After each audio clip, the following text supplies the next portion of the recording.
नमस्कार मित्रों, मैं समय समय पर कुछ अपने आर्थिक, सामाजिक, राजनीतिक चिंतन लेकर उपस्थित होता रहा हूं, क्योंकि इस परिवर्तन काल की बेला में ये परिवर्तन काल मेरे हिसाब से मेरे जीवन में और जब मैं देश और वर्ल्ड पूरे संसार के परिप्रेक्ष्य में देखता हूं तो we entered a new era in 1990s, post Cold War era. It is known as post Cold War era, which is termed by the imperialist power America as the end of history. End of history means history is full of wars, as we know, between two nations, two power centers. So end of history means now there is a one world government all over world. That has been the objective of all great powers, to rule over the whole of world. Right? Very ancient literature, most literature, Sanskrit literature or Mesopotamian literature, it started with the concept of God-man or king, great enough to rule over the whole world. तो ये one world government का जो dream, जो current powers हैं, this current power I mean we already discussed, एक समय तुर्क Mongol पूरी दुनिया पे कब्जा कर चुके थे। आपको मालूम है तुर्क मंगोल का कब्जा कब हुआ? 9वीं शताब्दी से शुरू होकर और 14वीं शताब्दी के बीच, राइट, जिसको हम लोग सल्तनत पीरियड और या गुलाम पीरियड, जिसमें कि गुलाम जो होते थे, तुर्कों के जो गुलाम होते थे, वो रूल करते थे इंडिया पे, और इंडिया पे ही नहीं वर्ल्ड में यही फिनोमिनन था वर्ल्ड ओवर। तो ये तुर्क मंगोल जो है, मंगोल का मतलब है मंगोलिया, जो चाइना के ऊपर जो है जिंगजियांग प्रोविंस, वहां से लेकर और हॉलैंड, मतलब दुनिया के दो कोने कौन से माना जाता था? जो सेंट्रल एशिया जो होता है, सेंट्रल एशिया, उसमें साइबेरिया से लेकर और नीदरलैंड तक, पूरा यूरोप तक, ये पूरा जो वास्ट मैदानी इलाका है, उसको दुनिया का दो छोर माना जाता था, क्योंकि सारी सभ्यताएं, पुरानी सभ्यताएं इसी रीजन में डेवलप हुई, जिसे हम लोग एशिया कहते हैं। यूरोप भी उसका पार्ट हुआ करता था। यूरोप का डेवलपमेंट आपको मालूम है, पॉपुलेशन डेवलपमेंट या पॉपुलेशन आफ्टर 5th सेंचुरी एकदम से बढ़ा। कैसे बढ़ा वो डिस्कस कर चुके हैं कि खजियार लोग, जो कैस्पियन, जो तुर्क मंगोल लोग, जो कि कैस्पियन माउंटेन रीजन में रहते थे, जिनको खजियार ट्राइब्स बोलते थे, उन्होंने जियोनिज्म अपनाया, और वो लोग स्कैंडिनेविया और स्लाव, बुल्गर्स, जर्मन्स, ये सब जब लोग हैं, ये सब जो है जियोनिस, ये जो वाइल्ड ट्राइब थी जिन्होंने जियोनिज्म अपना लिया था, तुर्क मंगोल ट्राइब, जो कैस्पियन माउंटेन्स के रीजन में रहती थी, ये लोग जो है पूरा Russia, Denmark, Estonia, all Latvia, all those were Scandinavian countries, और इवन स्वीडन, नॉर्वे, और इधर जर्मनी, यहाँ सब फैल गए। और वहां पे जो स्कैंडिनेविया, जर्मनी वगैरह में रहते थे एंग्लो सेक्सन्स, वो माइग्रेट कर गए यूरोप की तरफ, यूके की तरफ। तो ये जो मेजर माइग्रेशन जो हुआ आफ्टर 5th सेंचुरी, जबकि एक मेजर क्लाइमेटिक इवेंट हुआ था, बहुत बड़ा वॉल्केनो फटा था जिससे कि पूरी दुनिया हफ्तों तक अंधकार में डूब गई थी। उसके जो वॉल्केनो का जो लावा था और फ्यूम था जो, या उसको क्या बोलते, जो राख थी, उससे पूरा सूर्य ढका रहा, सूरज निकला ही नहीं, हफ्तों नहीं निकला। तो उससे क्या हुआ, उसको मेजर क्लाइमेट इवेंट बोला जा सकता है, डिजास्टर या एपोकलिप्स, जो कि 5th सेंचुरी में हुआ। उसके बाद फिर यूरोप में ब्लैक प्लेग हुआ और वो बहुत बड़ा वो सब हुआ। तो उससे क्या हुआ कि यूरोप, रोमन जो एम्पायर था वो बहुत वीक हो गया। वो फाइट करता रहता था। ये किससे फाइट होता था रोमन एम्पायर का? ये सब लुटेरे जो कि माउंटेनियस रीजन में रहते थे, कैस्पियन माउंटेन्स के आसपास। और वो जो प्लेग से जो कॉर्प्स जो मर जाते थे लोग, उसको वो किले के बाहर डाल देते थे। और किले पे कब्जा करने के लिए वो मरे हुए लोगों, जो इन्फेक्टेड लोग होते थे, उनको किले के अंदर फेंक देते थे, जिससे कि किले के अंदर महामारी फैल जाए।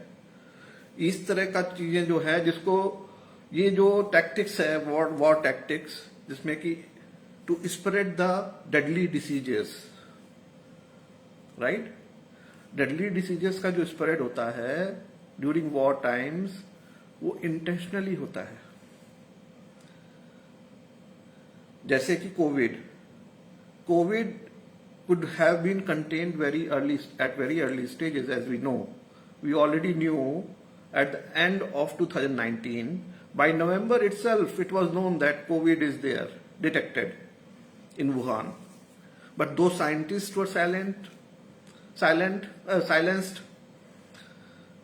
उनको मार दिया गया, उस साइंटिस्ट को जो वुहान लेबोरेटरी में जिसने डिक्लेयर किया कि ये कोविड सार्स से भी खतरनाक जो वायरस है ये आ चुका है, उसको खत्म कर दिया चाइनीज लोगों ने वो बात को ऐसे इफेक्टिवली दबा दिया कि 2 महीने तक तो बाहर ही नहीं आई, नवंबर दिसंबर 2019। फिर जनवरी तक तो सब जगह पता चल गया कि कोविड वायरस है। पर जनवरी, फरवरी, मार्च, 3 महीने तक दुनिया की किसी गवर्नमेंट ने कोई एक्शन नहीं लिया। सब लोग एक दूसरे का मुंह ताकते रहे। कौन किसका मुंह ताकता है ऐसे समय में? सब लोग राजा का मुंह ताकते हैं और अमेरिका का। तो सब लोग अमेरिका का मुंह ताक रहे थे। अमेरिका में कौन बैठा था? ट्रंप। तो he was, as we know now, it is expose that he is the criminal of war. It was kind of world war. World war का जैसे जैसे सेकेंड वर्ल्ड वॉर किसकी वजह से हुआ? हिटलर। खाली हिटलर की वजह से हुआ नहीं, चर्चिल भी था, स्टालिन भी था, मुसोलिनी भी था। तो ये सारे के सारे इक्वली रिस्पॉन्सिबल थे। और रोजेवेल्ट भी कोई धुला हुआ नहीं हुआ था अमेरिका का, because main beneficiary of second world war was which country? America. तो Roosevelt, Churchill, Stalin to Hitler to Mussolini, ये सारे के सारे जो थे फासिस्ट लोग, जैसे कि आज सारी फासिस्ट पावर एक साथ, जैसे पुतिन, ट्रम्प या अमेरिकन, तो सारे फासिस्ट हैं, चाहे वो बाइडेन हो चाहे वो हो। बाइडेन का आप देख रहे हैं कैसे फासिज्म, कैसे वो यूक्रेन वॉर को फ्यूल कर रहा है। उसको और कोई काम ही नहीं है, उसको अमेरिका की नहीं पड़ी, उसको लोगों किसी की नहीं पड़ी है, उसको खाली अपनी मूंछ की पड़ी है। मूंछ होता है ना, जैसे राजस्थानी होता था, जाटों का मूंछ होता था, जितने क्षत्रिय लोग होते हैं ना, फाइटर्स, उनकी एक मूंछ होती है बड़ी बड़ी। उनको मूंछ से ज्यादा दुनिया में कुछ प्यारा नहीं होता, उसको वो बोलते हैं राष्ट्रभक्ति। उनकी राष्ट्रभक्ति उनकी मूंछों तक रहती है। तो वो मूंछ की भक्ति जो लोग करते हैं ऐसे फाइटर्स, वो अपनी मूंछ को बस कि I am powerful, I can not be defeated, और मैंने ये प्रण कर लिया है। बोलते हैं मैंने ये प्रण कर लिया है ना। They are always taking oath. जो वो पार्लियामेंट में खड़े होकर ओथ लेते हैं वो वाला ओथ नहीं, उनका एक पर्सनल ओथ होता है। ऐसे लोगों का personal oath is always conflicting with the oath they take in the parliament. तो what is their oath? कि अपनी मूंछों की रक्षा करने का है। उनको सबसे ज्यादा खतरा उनकी मूंछों पे होता है। उनको धर्म का खतरा नहीं होता, उनको राष्ट्र का खतरा नहीं होता, उसको क्लाइमेट का खतरा नहीं होता, उसको वायरस का खतरा नहीं होता। ऐसे लोगों को खतरा खाली एक चीज का होता है, उनकी मूंछों का। मेरी मूंछ का बाल, मूंछ गायब ना हो जाए कहीं, जैसे मैं भी गायब करके आया हूं। मैं तो मूंछ पहले रखता था छोटा छोटा, अभी वो भी गायब कर दी। तो मैंने कनाडा में जाकर सीखा कि मूंछें गायब कर दो, तो मेरी मूंछें वहां पर गायब कर दी गई कनाडा में। तो कहने का मतलब ये कि कोविड का वायरस भी फैलने दिया गया intentionally. It was the plan of the world powers to depopularize the world. This plan is very old. This plan is very old. World population increased when? And how quickly? आपको मालूम है कि 1960s में तो food crisis हो गया था India में। 1970 में इंदिरा गांधी ने नारा दिया था गरीबी भगाओ। खाने के लिए लोगों के, उसके पहले लाल बहादुर शास्त्री ने बोला था कि दिन में एक दिन, देश के लोग दिन में एक दिन व्रत रखें, क्योंकि खाना नहीं है। ऐसा समय था, खाने के लाले पड़े थे पॉपुलेशन उस समय जो थी। पॉपुलेशन उस समय पॉपुलेशन जो थी, आजादी के समय हम लोगों की पॉपुलेशन 35 करोड़ होती थी, जो बढ़ के 1970 तक 60-70 करोड़ के आसपास पहुंची, डबल हुई। कितने सालों में डबल हुई? 1947 या 50 मान लो से लेकर 1970, 20 सालों में पॉपुलेशन कितनी हो गई? 35 करोड़ से लेकर 70 करोड़ हो गई सर, 20 सालों में डबल। ये होता है आजादी का मतलब। आजादी का मतलब क्या होता है? उसके पहले पॉपुलेशन क्यों 35 करोड़ थी? क्योंकि हर 8-10 साल में इंडिया में सूखा पड़ता था, आज भी पड़ता है। वो क्यों पड़ता है? ओशियानिक करंट्स, एल नीनो 4 साल में आता है। जो सेकंड एल नीनो होता है वो बहुत ज्यादा पावरफुल होता है, जिससे कि ओशन वेव्स और ओशन करंट्स और जो क्लाइमेट थोड़ा बहुत जानते हैं वो ये बात को अच्छी तरह जानते हैं कि 8 से 10 साल के बीच में एक बार इंडिया में सूखा पड़ता है। तो कोई गवर्नमेंट पंचवर्षीय योजना चालू करी गई। पंचवर्षीय योजना ही क्यों चालू करी गई? 10 वर्षीय क्यों नहीं चालू कर दी गई? क्योंकि एक पंचवर्षीय योजना बड़ी सक्सेसफुल होगी। अगर एक सक्सेसफुल हुई तो अगली पंचवर्षीय योजना क्या होगा? वो डूब जाएगी। क्यों?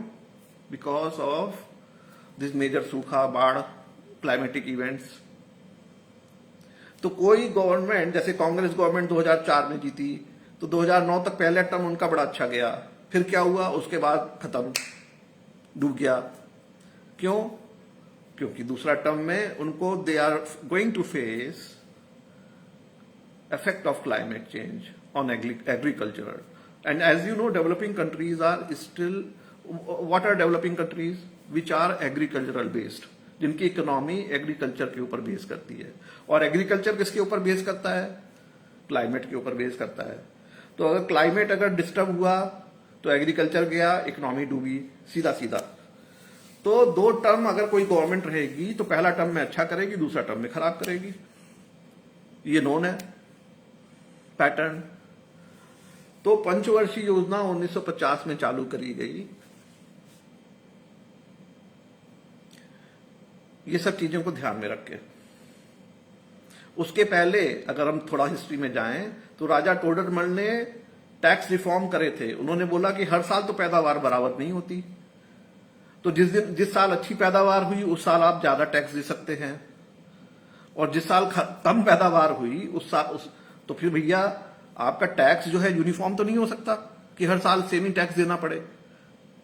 वो तो आपका, जब आपकी इनकम, आपकी इकोनॉमी पूरी क्लाइमेट के ऊपर डिपेंडेंट है, जो कि हर साल चेंज होता है थोड़ा थोड़ा, और 8-10 साल में एक बार तो बिल्कुल सूखा पड़ जाता है, तो जिस साल सूखा पड़ेगा उस साल भी आप टैक्स दोगे, उतना ही दोगे जो पहले देते थे, तब तो आप मरोगे। तो 8-10 साल में जब सूखा पड़ता था तो उसका इफेक्ट बंगाल में और जितने भी एग्रीकल्चरल एरिया हैं उसमें ऐसा इफेक्ट पड़ता था कि पूरा का पूरा पॉपुलेशन वाइप आउट। वो आपको मालूम है, सूखा जब 1941 के 42 में पड़ा, या बंगाल का फेमिनिन के बारे में सबको पता है, it is very known, well known कि कितने लोग, वैसे खाली बंगाल की बात नहीं है, बंगाल मतलब ऑल ईस्टर्न प्रोविंसेस जो कि coastal areas, paddy fields, right, paddy fields were affected more because चावल धान की खेती के लिए ज्यादा पानी चाहिए होता है। और पैडी फील्ड्स वहां पर क्यों हैं? क्योंकि वो बहुत ही ज्यादा रिच एरिया है, वहां बरसात अच्छी होती है, वहां बाढ़ आती हैं, तो वो area, eastern region of India always more prone to climatic events and disturbances, right, compare to western coastal areas like Kerala वगैरह। तो इसीलिए केरल वगैरह थोड़ा प्रॉस्पर करते रहे कक्ष से लेकर, और ये रीजन हमेशा प्रॉस्पर करता रहा, ईस्टर्न रीजन हमेशा सफर करता रहा, क्योंकि उधर से जो बंगाल की खाड़ी से जो मानसून आता है, वो उसके संग जो टाइफून वगैरह लेके आता है, वो बहुत खतरनाक है कंपेयर टू इधर अरब की खाड़ी से जो आता है हिमालय की तरफ, वो उतना खतरनाक नहीं है। खैर, ये सब क्लाइमेटिक, इंडिया का क्लाइमेट और वो सब मैं डिस्कस कर रहा हूं, इसका पर्पस ये है कि एक पैटर्न देखना जो मैं डिस्कस करने जा रहा हूं। पैटर्न ये है कि बहुत सी चीजें मैं बोल गया, इसको बोलते हैं dots. Now connecting the dots to derive a pattern और पिक्चर। अब जिससे कि आपको पिक्चर दिखनी चालू हो, तो जितने भी आपके पास डेटा होता है वो डेटा पॉइंट्स बोले जाते हैं, and we have to connect those data points to make a curve which can be or pattern or equation or algorithm which can be analyzed and interpreted in such a way which makes sense.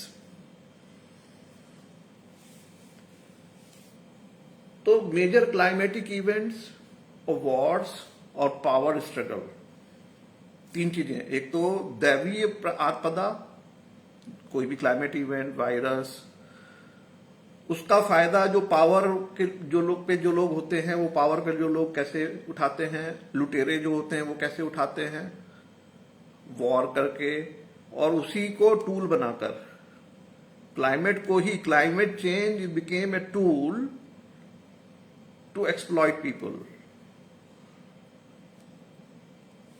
तो कौन लोग फायदा उठा रहे हैं उसका?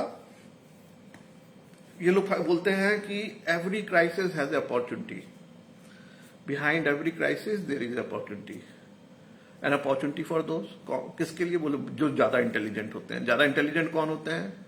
जो कि वो अपॉर्चुनिटी को देख लेते हैं। मतलब कोविड बिकेम अपॉर्चुनिटी किसके लिए? फार्मासिस्ट के लिए, कि वैक्सीन निकालेंगे, वैक्सीन कब निकालेंगे, कौन सी वैक्सीन अच्छी होगी, कौन सी खराब होगी, अच्छी वैक्सीन किसको दी जाए, खराब वाली किसको दी जाए, किसको दी ना जाए, किसको मार दिया जाए।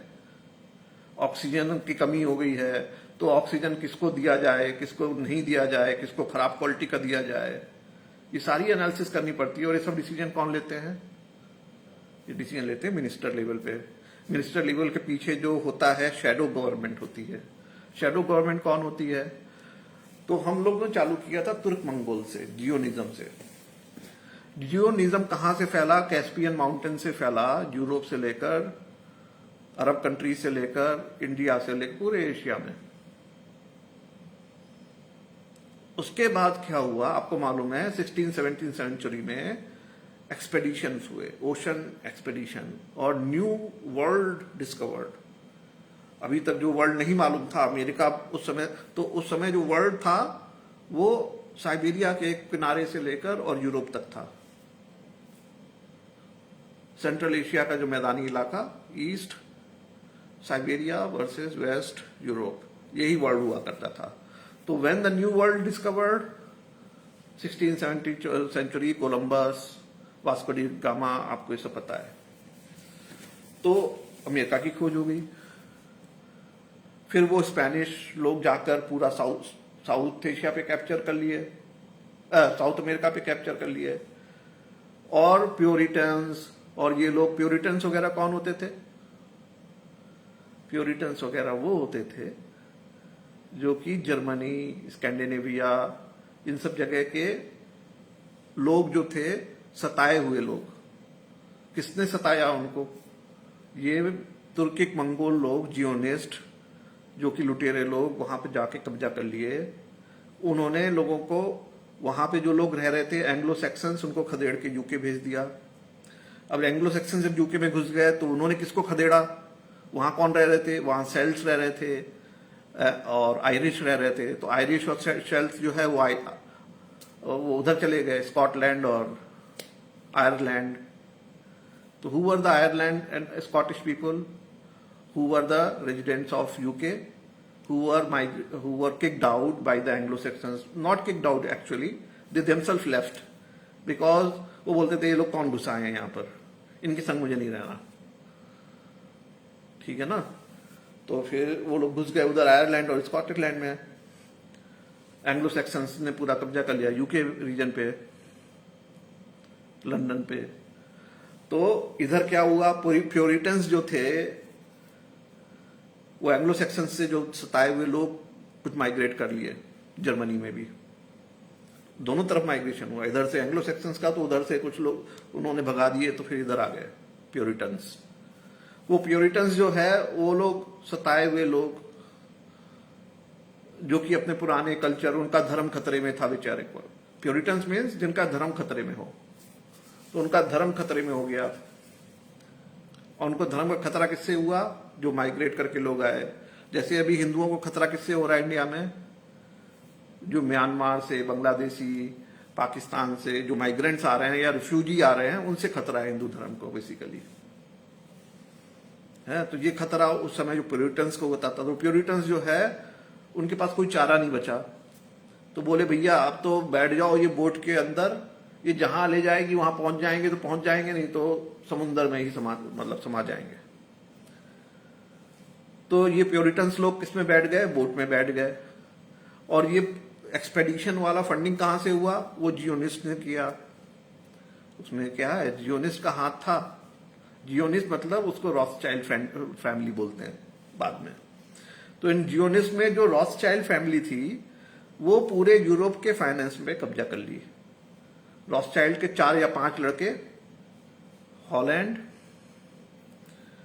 फ्रांस, जर्मनी, ऑस्ट्रिया, सब जगह के सेंट्रल बैंकर्स बन गए।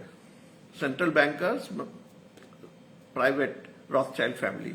तो उस समय जो सेंट्रल बैंकर्स पूरे यूरोप के थे वो एक फैमिली थी जिसको ईस्ट इंडिया कंपनी बाद में जाना जाने लगा, जिसने कि इंडिया पे कब्जा कर लिया। तो India was the colony of not British. India became when the British colony. After 1857 की क्रांति के बाद ब्रिटिश क्वीन ने डायरेक्ट कंट्रोल लिया इंडिया का। उसके पहले किसके पास कंट्रोल था? ईस्ट इंडिया कंपनी के पास। Who were the owners of East India Company? Rothschild. तो पूरे वर्ल्ड पे किसका कब्जा हो रहा है? रॉथस्चाइल्ड फैमिली का। रॉथस्चाइल्ड फैमिली बाद में जब एक्सपेडिशन वगैरह इन्होंने फंड किया, अमेरिका पहुंच गया, तो पूरा अमेरिका उनके कब्जे में। पर उनका कोई लड़का रॉथस्चाइल्ड का अमेरिका नहीं पहुंचा। तो वो डिफैक्टो कॉलोनीज बनी रही। बाद में आपको मालूम है वॉशिंगटन और वो सब जो लोगों ने वहां पर चाय पार्टी करी और वो सब ब्रिटेन के शिप वगैरह डुबा दिए। फिर वहां के जो निकल के आए नए इंपीरियलिस्ट, रॉकरफेलर्स और भी बहुत से चीजें हैं जो टॉप में थे, जो कब निकल के आए? इंडस्ट्रियल रिवॉल्यूशन कब? 19th सेंचुरी के एंड में, 1870, 80, 90, जब रेल रोड बनने चालू हुए, जब वहां पे डेवलपमेंट, इंडस्ट्रियल डेवलपमेंट चालू हुआ। कहां चालू हुआ? अमेरिका में। किसके द्वारा चालू हुआ? प्योरिटन्स, जर्मन्स, साइंटिस्ट, इंजीनियर्स,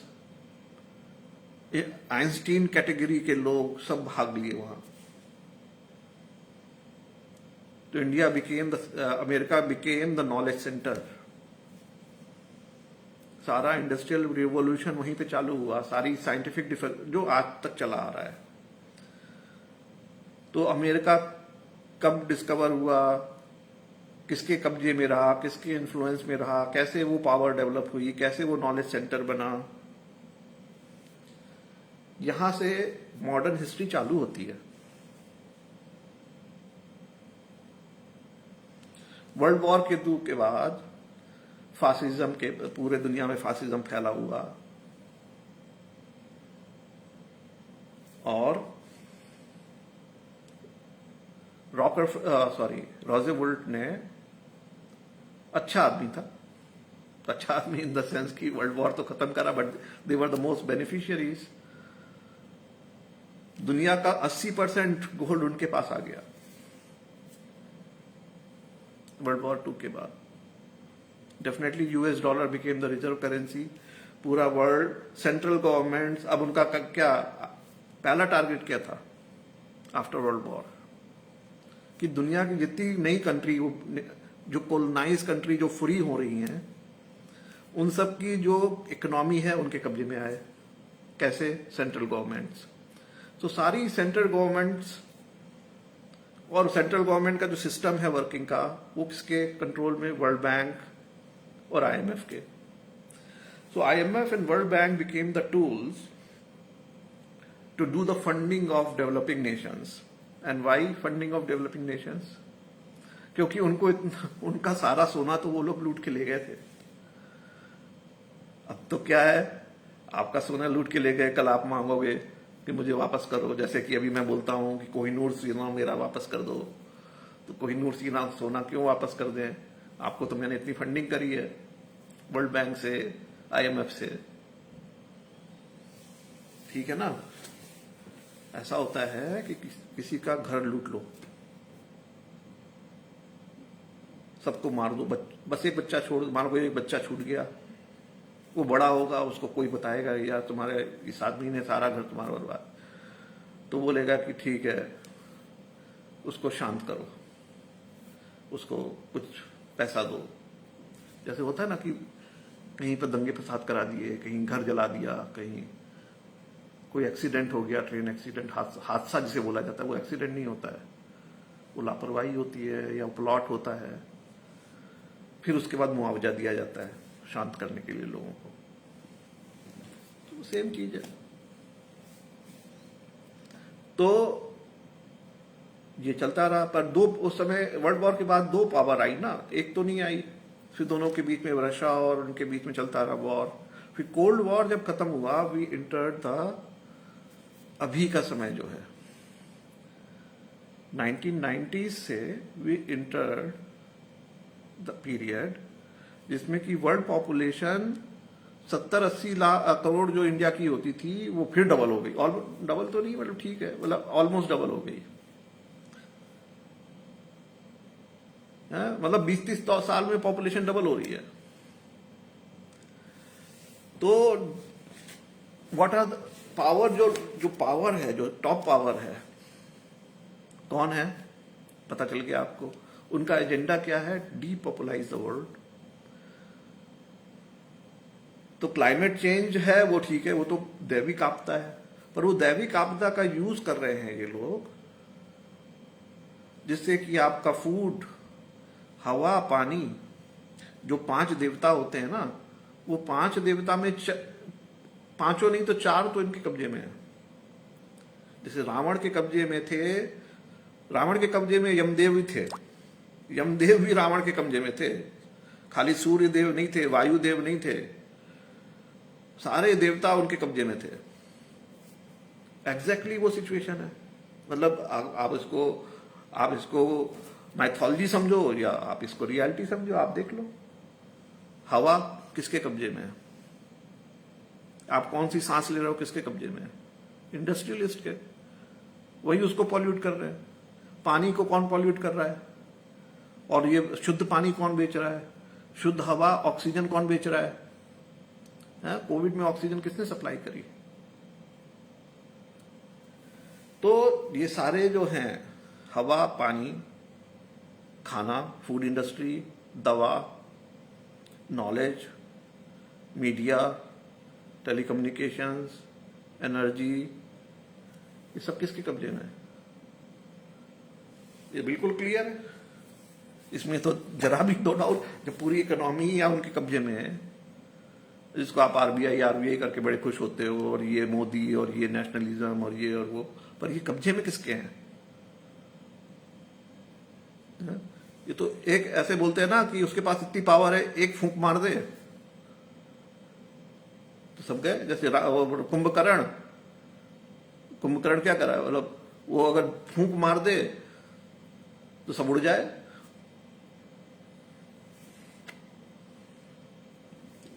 तो ऐसा है। तो इसका मतलब क्या है? मतलब अगर आप कोई भी मैथोलॉजी पढ़ो उसका, या कोई भी नेशनलिज्म की बात सुनो, या कोई भी धर्म की बात सुनो, तो उसको आप किस नजरिए से देखते हो? क्या आप उसकी एनालिसिस, उन डॉट्स को कनेक्ट कर पा रहे हो? क्या आपको कोई पैटर्न दिखाई पड़ रहा है? कि आप कोई प्रोपेगेंडा में आ रहे हो? कि आप अपने नॉलेज को बहुत सुप्रीम मानते हो? कि आप बहुत बड़े भक्त हो? कि बहुत बड़े योगी सन्यासी हो? आपके मन में किसकी आस्था है?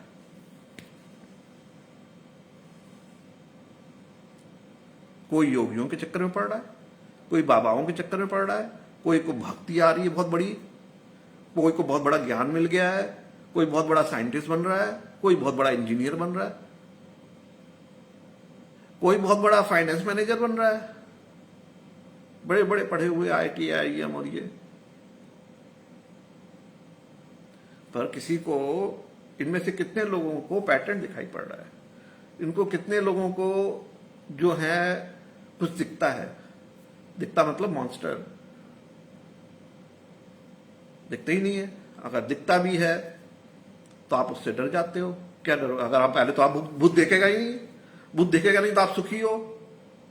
आप बोलोगे मैं तो सुखी हूं, भूत तो दिखता ही नहीं है, भूत तो होता ही नहीं है।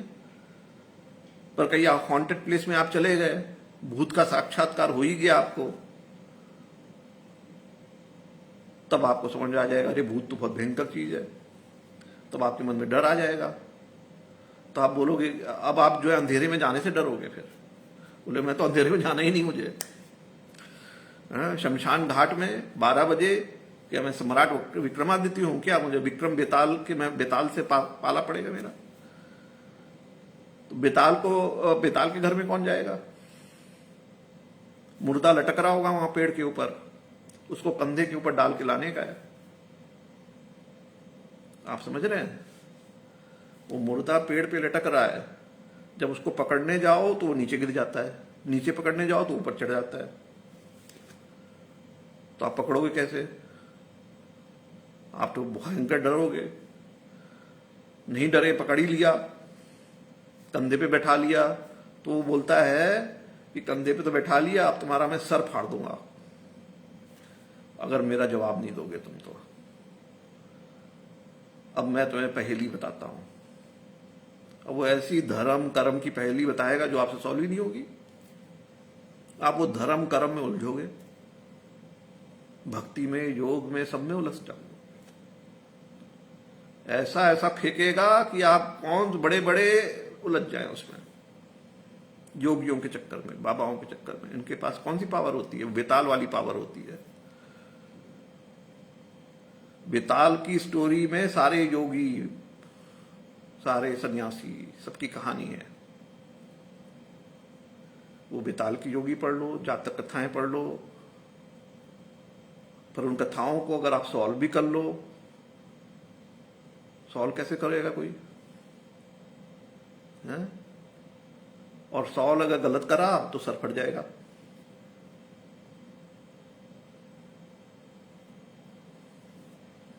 अब आप योगियों का वो सॉल्व कर लो। धीरेन्द्र योगी हैं, और कौन कौन से योगी हैं, कोई चमत्कारी योगी हैं, कोई साईं बाबा हैं, तरह तरह के लोग हैं, तरह तरह के साइंटिस्ट हैं, सब तरह तरह के डॉक्टर भी हैं। वो डॉक्टर हैं, उनके चंगुल में आप जाओगे तो आपको समझाएंगे ये ऑपरेशन में इतना खर्चा है, ये रिस्क है, वो ऑपरेशन में, ये ट्रीटमेंट में इतना खर्चा है, ये रिस्क है। फिर आपके कान में पूछेंगे कि आप सही में बचाना चाहते हो अपने पिताजी को, अपने लड़के को? अच्छा, कितना प्रेम है आपके पास? बोले मैं तो पूरा घर बार बेच दूंगा। बोले अच्छा, घर बार भी बेच दोगे? पूरा टेस्ट कर लेंगे आपका, आस्था कितनी है आपके। ऐसे ऐसे डॉक्टर लोग हैं, ऐसे ऐसे वकील हैं, ऐसे ऐसे केस में फंसेंगे आप। और ये सब फंसाएगा कौन? शनिदेव फंसाएंगे। शनिदेव किसके कब्जे में है? पंडितों के कब्जे में है। पंडित किसके कब्जे में है? आसामियों के कब्जे में है, जो उनको दान दक्षिणा देते हैं।